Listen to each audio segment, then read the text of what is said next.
বর্তমান সময়ের জনপ্রিয় জুটি খায়রুল বাশার ও তাসনিয়া ফারিন। দিন দিন বাংলা নাটকের জনপ্রিয়তা বেড়েই চলেছে। সেই ধারাবাহিকতায় আবারও নতুন নাটক নিয়ে হাজির হয়েছেন জনপ্রিয় এই জুটি। নাটকটির নাম মুক্তি।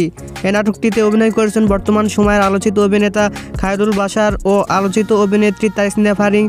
এই নাটকটি রচনা ও পরিচালনা করেছেন মাহমুদ মাহিম। নাটকটি খুব শীঘ্রই রাঙ্গন এন্টারটেইনমেন্টের ইউটিউব চ্যানেলে প্রকাশিত হবে। আপনারা দেখতে চাইলে অবশ্যই রাঙ্গন এন্টারটেইনমেন্টের ইউটিউব চ্যানেলে চোখ রাখুন এবং নিয়মিত নতুন নতুন নাটকের আপডেট পেতে হলে অবশ্যই চ্যানেলটিকে সাবস্ক্রাইব করে রাখুন।